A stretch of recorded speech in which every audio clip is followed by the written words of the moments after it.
اعوذ باللہ من الشیطان الرجیم بسم اللہ الرحمن الرحیم اللہم صلی علی سیدنا محمد وعلی آل محمد صلی اللہ علیہ وآلہ وسلم۔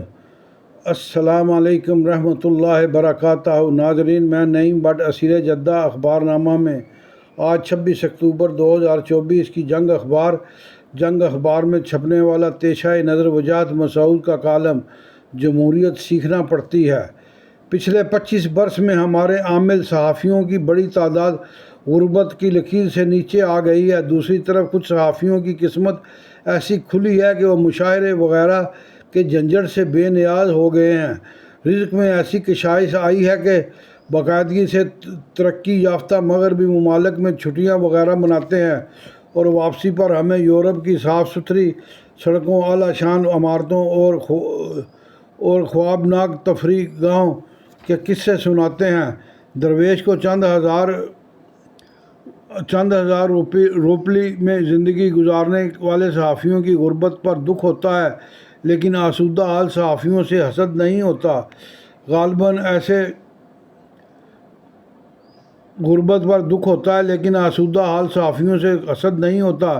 غالباً ایسے صحافی پیشہ ورانہ طور پر زیادہ باصلاحیت ہیں اور ہم عصر ملکی صورتحال میں بہتر معاشی حکمت عملی مرتب کرنے کی صلاحیت رکھتے ہیں۔ ناچیز نے نوجوانی میں بہت سی دنیا دیکھ لی، زندگی کے احسانات پر شکر گزار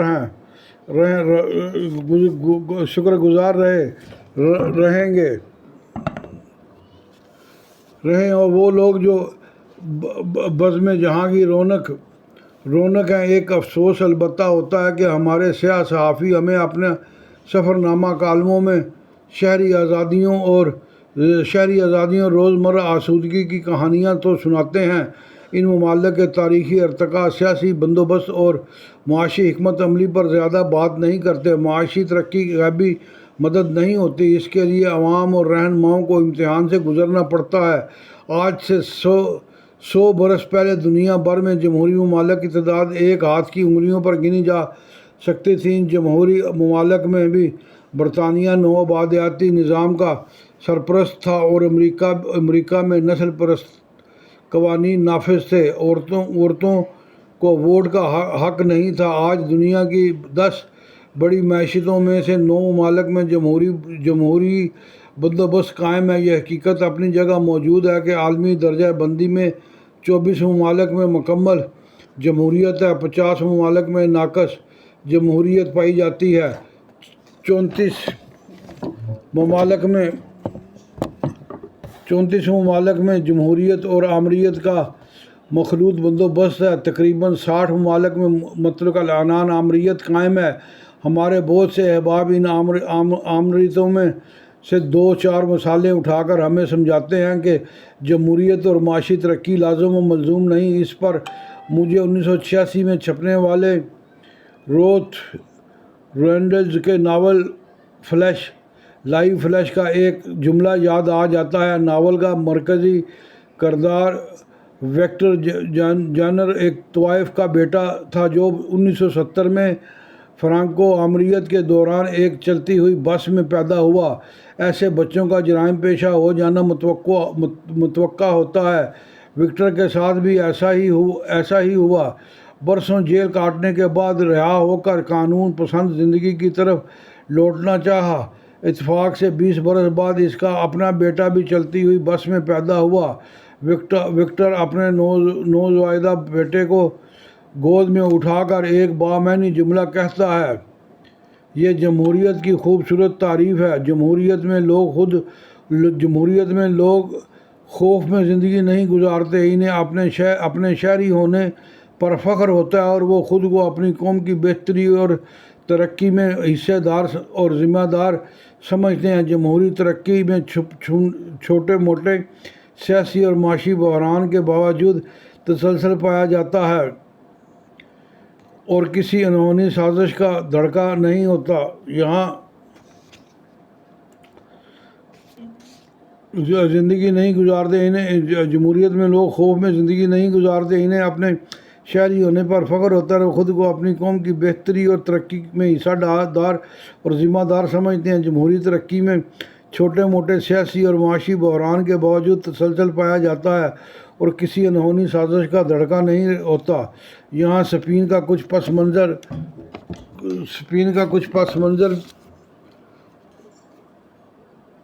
چھوٹے موٹے سیاسی اور معاشی بحران کے باوجود تسلسل پایا جاتا ہے اور کسی انہونی سازش کا دھڑکا نہیں ہوتا۔ یہاں اسپین کا کچھ پس منظر بھی بیان ہو جائے۔ 19ویں صدی میں نوآبادیاتی مقبوضات سے محروم ہونے کے بعد اسپین افراتفری کا شکار تھا۔ 1870 کی دہائی میں جمہوری ریپبلک قائم کرنے کی کوشش ناکام ہوئی۔ 1931 میں دوبارہ کوشش کی گئی۔ بائیں بازو کی ریپبلکن قوتوں نے انتخاب جیتا، لیکن جرمنی، اٹلی، روس، امریکہ اور برطانیہ کی عالمی کشمکش میں پھنسا اسپین خانہ جنگی کا شکار ہو گیا۔ اسپین کی لڑائی دوسری عالمی جنگ کا پیش لفظ تھی۔ 1939 میں جنرل فرانکو نے جمہوری قوتوں کو شکست دے کر آمریت قائم کر لی۔ خانہ جنگی میں مرنے والوں کی تعداد تقریباً 4.5 لاکھ تھی۔ فرانکو 1975 تک آئینی ہاتھوں سے حکومت کرتا رہا۔ حکومت خانوں اور سیاسی مخالفین کی موت کے اس دور میں مرنے والوں کی تعداد کا درست اندازہ ممکن نہیں۔ بہرحال طے ہے کہ اسپین کے عوام فرانکو کی آمریت اور نام نہاد بادشاہت کے وہ دو پارٹوں میں پستے اناج کی طرح بے بس تھے۔ فرانکو 1969 میں اپنی ایک جانشین بادشاہ مقرر کیا تھا جو خاموشی سے انتظار کرتا رہا۔ نومبر 1975 میں فرانکو کے مرتے ہی بادشاہ جان کارلوس نے جمہوریت کی طرف واپسی کا اعلان کیا۔ اہم بات یہ کہ اسپین میں تمام سیاسی قوتوں نے جماعتی اختلافات بھلا کر جمہوری بندوبست میں حصہ بننے کا اعلان کیا۔ نصف صدی بعد آج اسپین دنیا کی 15ویں بڑی معیشت ہے۔ اسپین یورپین یونین کا رکن اور یورپ کی 6ٹھی بڑی معیشت ہے۔ دنیا بھر میں برآمدات کے اعتبار سے 18ویں اور درآمدات میں 15ویں نمبر پر ہے۔ اقوام متحدہ کی طرف سے جاری کردہ انسانی حقوق کی درجہ بندی میں اسپین کا نمبر 27 ہے۔ کل آبادی 5 کروڑ ہے اور معیشت کا حجم 1.65 خرب ڈالر ہے۔ 2007 کے عالمی معاشی بحران میں اسپین پر برا وقت بھی آیا، لیکن 2022 میں معیشت کی شرح نمو 5.8% رہی۔ فرانکو کے 36 سالہ عہد میں اسپین آمریت کا استعارہ تھا۔ آج اسپین ترقی یافتہ سوشل ڈیموکریسی کا نشان سمجھا جاتا ہے۔ اسپین کی یہ کایا کلپ اپنی نوعیت کی واحد مثال نہیں۔ دوسری عالمی جنگ کے بعد جرمنی اور جاپان کی سیاست اور معیشت میں ترقی دیکھیے۔ حالیہ برسوں میں جنوبی کوریا، برازیل، جنوبی افریقہ، بھارت، ایتھوپیا، فلپائن کی ترقی دیکھیے۔ کیا ہماری قسمت میں لکھا ہے کہ ہم کراچی کے مدرسہ کے نیم خواندہ انور شاہ جیسے کندہ ناتراش مجرم کرداروں کے ہاتھوں یرغمال رہیں گے؟ رات بھر موٹر سائیکل چلا کر ماں کی خدمت کرنے والا قلعہ سیف اللہ کا نوجوان ضیاء الحق مذہبی کرداروں کے بہیمانہ تشدد کا شکار ہوگا تو اس کے لیے کوئی آواز نہیں اٹھائے گا۔ ہماری سیاسی جماعتیں مکالمے کی مدد سے مفاہمت کریں گی تو اسے مکمکا کا نام دیا جائے گا۔ جمہوریت کے دشمن سازش کریں گے تو اسے نیا پاکستان کہا جائے گا۔ ہمارے صحافی دوستوں کو میلے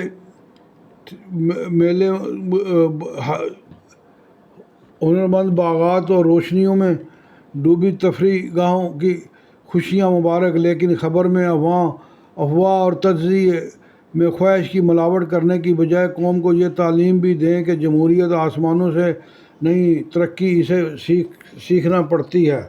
ناظرین، یہ تھا پیشہ نظر وجاہت مسعود صاحب کا کالم۔ امید ہے پسند